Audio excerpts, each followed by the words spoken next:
작곡가 2부로 돌아왔습니다. 저희가 앞에서 예고해 드린 대로 2부에서는 이 작곡가라는 직업에 대해서 보다 깊이 알아보고자 하는데요. 그 전에 신세미 캐스터의 취업 정보 알려드림부터 전해드립니다.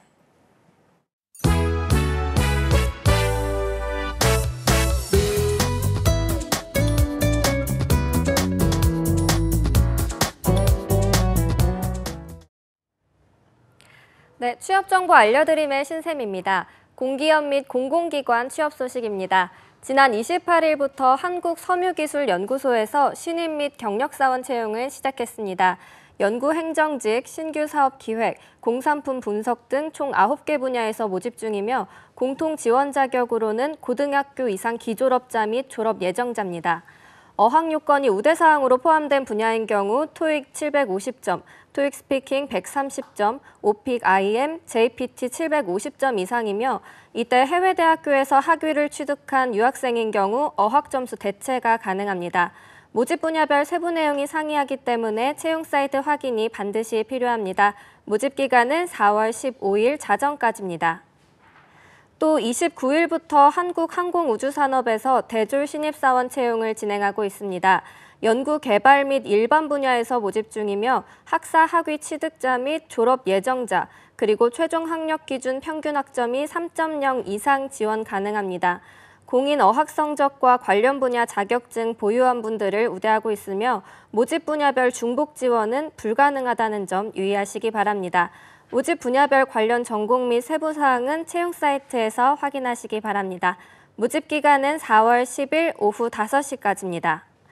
그리고 기초과학연구소에서 4일부터 연구행정 분야 신입사원 채용을 진행하고 있습니다. 대전 본원 행정 분야와 다른 지역 연구단에서 모집 중이며 공통적으로 토익 성적 700점 이상이신 분들이 지원 가능합니다. 박사 학위자이신 분들은 기술직을 지원하실 경우 영어 성적이 면제되며 영어권에서 2년 이상 학위 과정을 수료한 경우 증명서 제출로 대체가 가능합니다. 모집 분야별로 중복 지원이 불가능하며 세부 내용이 상이하기 때문에 채용 사이트 꼭 확인하시길 바랍니다. 모집 기간은 4월 18일 오후 6시까지입니다. 마지막으로 코레일테크에서도 4일부터 전기 분야 현업 기간제 사원 채용을 시작했습니다. 조명 설비 및 유지 보수 작업을 담당할 예정인데요. 필수적으로 일종 보통 운전면허증 소지자 및 전력기술관리법 또는 엔지니어링 사업법에 의한 초급 숙련 기술자 이상 자격을 소유하신 분들이 지원 가능합니다. 모집 기간은 4월 18일 오후 6시까지입니다. 이상으로 취업 정보 알려드림의 신샘이었습니다. 네, 2부에서는 보다 자세하고도 전문적인 정보 알려주시기 위해서 오늘 강원대학교 산학협력단 최수영 교수님 나오셨습니다. 안녕하세요. 안녕하세요. 네, 잘 지내셨죠? 네, 일주일 만에 뵙습니다. 네, 그렇습니다. 네. 자, 그리고 특별한 손님 한 분 또 모셨습니다. 활발한 활동을 펼치고 있는 남상봉 작곡가님이십니다. 어서 오십시오. 네, 안녕하세요. 예, 저희가 실제로 작곡가님을 이곳에 모시고 또 방송을 통해서 만나뵌 건 처음인 것 같은데요. 자, 남상봉 작곡가님 어떤 활동을 하고 계신지 시청자 여러분께 잠깐 자기소개를 좀 부탁드리도록 하겠습니다. 네, 반갑습니다. 네, 저는 음악을 만드는 일을 하고 있습니다. 노래보다는 악기를 가지고 하는 음악들을 많이 만들고 있는데요. 최근까지는 군폭 프라임 피아닉 필하모닉 오케스트라에서 전속 작곡가로서 그곳에서 이제 위촉한 곡들을 작곡을 했고요. 또 현재는 서울 물레예술공장에서 선정 예술가로서 음악 공연을 만들고 있습니다. 또한 저는 뮤직 테크놀로지 연구에도 관심이 많은데요. 현재 서울대학교 예술과학센터에서 박사후 연구원으로서 첨단 기술을 이용한 다양한 그런 음악적 표현에 대해서도 연구를 하고 있습니다. 마지막으로 대학에서는 작곡과 관련된 많은 수업들을 가르치고 있습니다. 네, 이렇게 직접 현업에 계신 분을 모시니까 더욱더 궁금한 점이 많아지는 것 같은데요. 일단 작곡가라는 직업은 어떤 일을 하는 직업인지 좀 소개를 해주시죠. 네, 작곡가는 음악을 만드는 일을 하는 사람입니다. 네. 옛날에는 주로 이제 공연장에서 음악들이 많이 연주가 되었다면은 이제 녹음 기술이 발전한 이후, MP3나 스트리밍 기술이 발전한 이후에는 지금은 언제 어디서든지 미처 여러분들이 생각하지 못한 것에도 항상 많은 음악들이 있다는 것을 아실 수 있는데요. 예. 이제 그러한 음악들을 만드는 것이 바로 작곡가가 하는 일입니다. 가요나 영화부터 해서 뮤지컬, 게임, 영화, 연극, 드라마, 광고 등 우리가 일반적으로 알고 있는 그런 음악이 필요한 곳이 있고요. 또 오케스트라를 비롯해서 다양한 그런 연주 단체들을 위해서 작곡가가 음악을 쓰기도 합니다. 네. 또 올림픽의 개막식과 폐막식 그리고 각종 축제에도 음악이 빠질 수가 없겠죠. 뿐만 아니라 이 음악이라는 것을 좀 더 확장해서 이제 소리라는 영역까지 가면은 이제 작곡가가 할 일은 더 많아진다는 것을 알 수가 있습니다. 핸드폰 벨소리나 뭐 각종 프로그램의 뭐 시작과 끝을 알리는 그런 시그널음, 그리고 심지어 자동차 경적 소리나 뭐 자동차 문 뭐 열고 닫는 소리까지 어떤 그 상품의 브랜드 이미지를 바로 연상시켜 줄 수 있는 그런 사운드를 디자인하는 것도 작곡가가 할 수 있는 일입니다. 마지막으로 꼭 뭐 필요한 곳이 있지는 않을지라 하더라도 이제 개인적인 지적 호기심을 충족시키기 위해서 작곡가는 음악을 만듭니다. 누구나 이런 창작에 대한 욕구라는 것이 있고 그것을 실현시키는 방법의 하나로 이제 음악을 만들 수가 있는 것입니다. 네, 저는 생각보다 작곡가 하면 이 베토벤이나 같은 클래식 작곡가나 아니면 또 유행가를 만드는 대중음악 작곡가만 생각을 했는데 생각보다 정말 많은 일을 하시는 것 같습니다. 자, 남상봉 작곡가님은 어떻게 일을 시작하게 되셨는지 궁금합니다. 네. 따로 어떤 이유가 있으셨나요? 네, 뭐 저는 그 어렸을 때부터 그 피아노를 치면서 자연스럽게 음악을 접하게 되었습니다. 네. 이제 그러다가 중학교 때 저의 그런 학교 음악 선생님께서 저에게 뭐 음악적인 그런 가능성을 보시고 작곡을 한번 해보자라고 해서 시작을 하게 되었는데요. 이제 그때까지만 해도 취미로 생각을 했었는데 이제 고등학교에 가서 뭐 하루 이제 작곡을 하려고 자리에 앉았는데 뭐 순간 정신을 차리고 보니까 한 4~5시간 정도가 그냥 휙 가버린 것을 볼 수가 있었습니다. 네.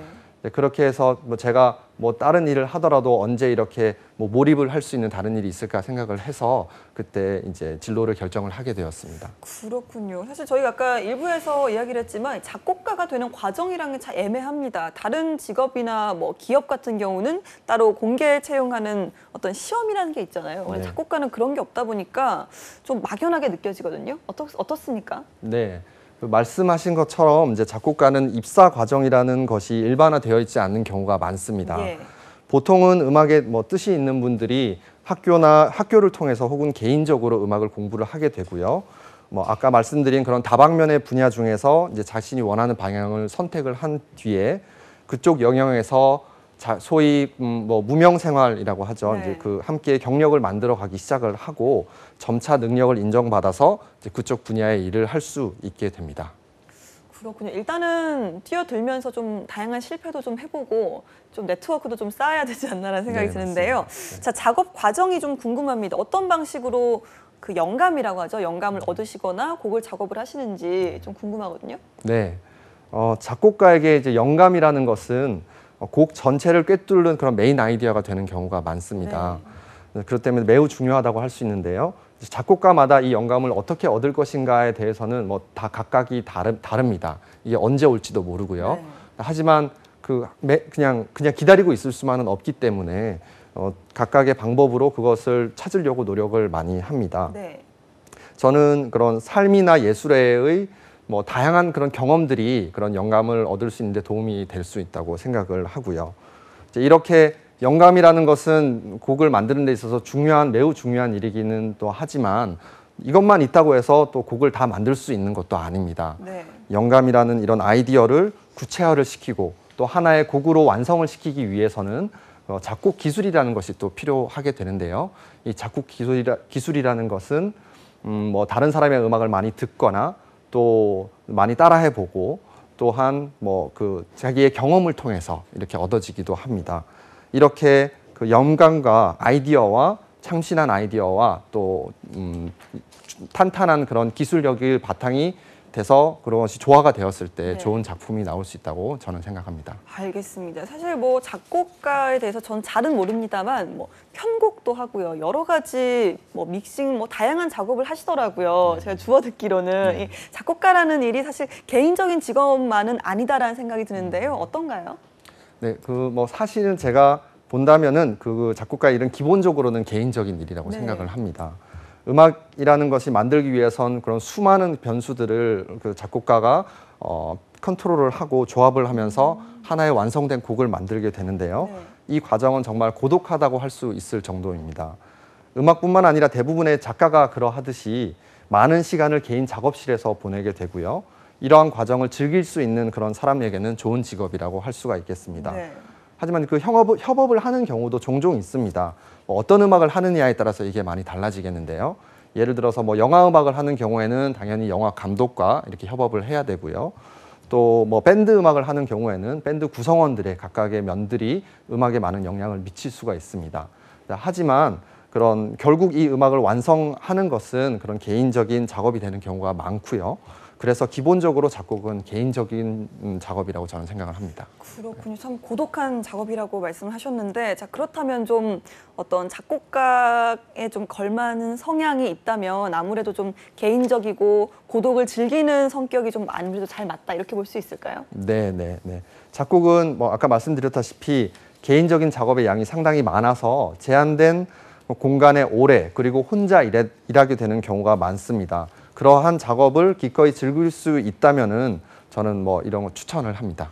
그렇군요. 아까 일부에서도 잠깐 이야기를 했지만 작곡가가 되기 위한 정규 코스라는 게 명확하지 않다고 들었어요. 재능이 있다면 누구라도 가능한 거고 기초적인 지식이 크게 중요하진 않다는 이야기도 들었는데 실제로 어떻습니까? 네. 저도 작곡을 하기 위해서 꼭 대학과 같은 정규 코스를 꼭 밟아야 한다고 생각하지는 않습니다. 자신의 음악에 대한 방향과 열정이 확실하다면은 바로 시작해도 된다고 생각을 합니다. 그렇군요. 네, 하지만 그렇다고 해서 바로 일을 할 수 있는 것은 아닐 겁니다. 이제 학교나 이런 코스에서 배우지 않는 대신에 스스로 열심히 공부를 해서 그 분야의 작품을 계속 만들어낼 수 있다면은 그 또한 작곡가가 되는 좋은 방법이라고 저는 생각을 합니다. 그렇군요. 아무래도 이게 직업이 되는 거잖아요. 작곡이라는 게 취미 생활이 아니라 그렇죠. 이제 본업이 되는 건데, 그러다 보니까 좀 수입에 대한 부분도 상당히 궁금한데요. 실제로 뭐 정해진 연봉이나 이런 건 없을 것 같은데 이 저작권료가 있다고 들었거든요. 이게 좀 어떤 것이고 어떻게 정산이 되는 건지도 궁금합니다. 네. 우선 뭐 어떤 음악을 만들고 그것이 누군가 필요로 한다면은 그것에 대한 뭐 작품비 혹은 위촉료를 일단 받을 수 있을 겁니다. 네. 이제 그 다음 이제 저작권이라는 것이 또 있는데요. 이것은 창작물을 만든 저작자가 자기 저작물에 대해서 가지는 법적 권리를 얘기를 합니다. 보통 작곡가가 만든 음악은 음원 유통사에 보내지고 또 그들이 보유한 서비스 사이트를 통해서 음원이 노출이 되게 됩니다. 그 소비자들은 다양한 미디어들을 통해서 이런 음원들을 접하게 되고 이는 곧 저작권 수입으로 발생을 하게 됩니다. 이를 위해서는 한국음악저작권협회 또는 한국음악실현자협회와 같은 곳에 그 가입이 되어 있어야지 됩니다. 그렇군요. 알겠습니다. 이야기를 들어보면 재능이나 뭐 끈기, 노력, 도전의식 이런 게 모두 중요하지 않나라는 생각이 드는데요. 교수님께서 보시기에는 작곡가가 되기 위하면 어떤 소양이 필요한 것 같습니까? 지금 우리 작곡가님 말씀하신 대로 뭐 음악적 재능과 창의적인 리듬감, 그다음에 이제 뭐 악기에 대한 특성과 거기에 맞게 이제 표현하는 그런 기능도 중요하겠지만 저는 그런 기능적인 능력 말고도 인문학적 소양이 좀 필요하다 이렇게 저는 생각을 합니다. 왜냐하면 결국 이제 아까 어느 학생이 얘기했지만 음악은 음학이 아니고 즐거움과 공감을 주는 음악이거든요. 그렇다면은 이제 어떤 사회 전반에 대한 보편적 지식과 우리 사회의 트렌드에 대한 감각이 있으면 굉장히 좀 좋을 것이다. 그렇기 때문에 인문학에 대한 소양은 우리의 어떤 보편적 인간에 대한 그 기본을 이루고 있는 상황이기 때문에 필요한 것으로 보고요. 그리고 이제 요즘에 사회 트렌드라는 게 있지 않습니까? 네. 요즘에 이제 뭐 힐링으로 시작해서 이제 욜로를 거쳐서 이제 워라벨 그리고 소확행에 이르기까지 다양한 우리 사회 트렌드가 있기 때문에 뭐 이런 사회 트렌드에 잘 알고 있으면은 대중의 어떤 그런 요구와 그런 이해도에 따라서 많은 음악을 만들 수 있다고 저는 생각을 합니다. 그래서 다양한 책 읽기와 또 신문 보기 이런 것도 좀 게을리하지 않았으면 좋겠다 이런 생각을 또 가져봅니다. 그렇군요. 그래도 뭐 작곡가를 희망하는 학생들이 굉장히 많습니다. 지금 그런 분들에게 좀 어떻게 도전을 해야 할지 혹은 이런 부분은 좀 유의했으면 좋겠다 이렇게 조언을 좀 해주신다면 어떤 게 있을까요, 작곡가님? 네. 작곡가는 결국은 이제 음악을 만드는 사람입니다. 이 음악이라는 것이 종종 언어에 비유되기도 하는데요. 네. 새로운 언어를 배우는 과정을 생각해 보면 이게 좀 힌트가 될 것 같습니다. 보통 새로운 언어를 배우는 데는 두 가지 방법이 있습니다. 첫째는 아기가 언어를 배우는 것처럼 이제 끝없이 반복하고 또 모방을 하면서 배우는 방법이 있고, 둘째는 보통 어느 정도 성장한 후에 이제 하게 되는데 학교나 학원에서 이제 어떤 문법이라는 것과 함께 배우는 방법이 있습니다. 음악도 이와 마찬가지라고 이제 저는 생각을 합니다. 아기가 언어를 배우는 것처럼 음악을 정말 많이 듣고 따라해 보는 것만으로도 음악은 그렇게 배울 수가 있습니다. 이럴 경우 근데 무조건 많이 따라한다기보다는 더 정말 많이 그렇게 아기처럼 그렇게 해야지 늘 수가 있고요. 또 그다음 학교나 학원에서 어떤 커리큘럼을 통해서 배우는 방법도 있는데 이럴 경우 확실히 그런 체계적으로 배울 수 있는 것은 있습니다. 근데 예를 들어서 영어나 영어 학원이나 영어 학교에 간다고 해서 영어를 잘할 수 있는 것은 아닌 것처럼 이제 작곡이나 음악도 그런 학교나 학과에 진학해서 그것을 한다고 해서 훌륭한 작곡가가 되기보다는 마치 그런 언어가 실질적으로 많이 써보는 것이 향상이 많이 되는 것처럼 음악도 또 부딪혀보고 또 부딪혀보면서 그런 자신만의 어법이 생긴다고 생각을 합니다. 그렇군요. 교수님께서는 어떻게 보십니까? 네, 저는 우리 사회에 이제 많이 이제 교훈처럼 나와 있는 말 중에 하면 된다는 말이 있잖아요. 근데 저는 좀 그 말에 조건절이 생략이 돼 있다고 생각을 합니다. 그러니까 그 말 앞에는 반드시 준비하면 되고 그다음에 반복하면 되고 자주 하면 되고 이런 조건절이 빠져 있는데요. 그렇기 때문에 저는 그 집중하고 있는 그런 노력 이런 거 다 중요합니다. 그러나 어떤 이 끈기와 이런 본인이 갖고 있는 재능을 끝까지 끌고 가려 하는 그런 태도 대단히 중요하다. 그래서 인생은 얼마나 많은 도구를 갖고 있느냐가 중요한 게 아니라 어느 한 가지 도구를 얼마나 자기가 아주 잘 사용할 수 있도록 단련하느냐에 전 달려 있다고 생각을 합니다. 그래서 최근에 음악의 재능도 중요하지만 저는 만드는 사람의 태도도 매우 중요하다. 그래서 이런 점을 좀 작곡을 꿈꾸는 사람들은 잊지 않았으면 좋겠다는 생각을 좀 하고 싶습니다. 예, 실제로 직업을 선택할 때 그 직업의 화려한 부분, 어떤 명성적인 부분만 보고 그 직업을 택하는 친구들이 많은데요. 사실 그런 일을 없게 하기 위해서는 부작용도 있으니까요. 그렇지 않기 위해서 어떤 방법을 하는 게 좋을까요? 사실 그렇습니다. 말씀하신 대로 빛이 밝은 만큼 이제 그림자도 깊은 법인데 이제 그러다 보니까 우리가 아까 말씀드린 대로 이제 외형의 화려함에 끌릴 것이 아니라 이면을 볼 수 있는 눈도 있어야겠다. 그러니까 우리가 어떤 결과를 내기 위해서는 뒤에 사전에 노력된 축적된 노력이 있어야 되지 않겠습니까? 그런 말처럼 최근에는 이제 이렇게 하는 작가가 외형의 화려함으로 성공하는 것이 눈에 보이지만 그게 누구에게나 이루어지는 일은 아니거든요. 그래서 그러한 것들에 대한 마음 자세를 가지고 끊임없이 도전하는 것. 그리고 특히 이제 아까 말씀하신 대로 이제 남상봉 작곡가님 말씀하셨지만 음악이란 사실 리듬의 재구성이라는 말이 있지 않습니까? 그래서 남의 음악을 많이 들어보고 그러니까 저는 어떤 목표를 향하기 위해서는 사전에 엄청나게 많은 시도와 많은 노력이 따라야 하고 거기에 대한 자기 지치지 않는 열정이 기본적으로 수반돼야 한다. 이런 작곡가뿐만 아니라 다른 직업도 마찬가지겠지만 특히 이렇게 어떤 특별한 자격 조건이 없는 이렇게 진입 장벽이 넓은 이런 직업일수록 그런 자세는 대단히 중요하다 생각하고 있습니다. 네, 알겠습니다. 오늘 저희가 최수영 교수님 그리고 남상봉 작곡가님과 함께 작곡가라는 직업에 대해서 이야기를 나눠봤는데요. 오늘 직접 출연해서 자세한 이야기 나눠주신 두 분께 다시 한번 감사의 말씀 전해드립니다. 오늘 출연 고맙습니다. 감사합니다.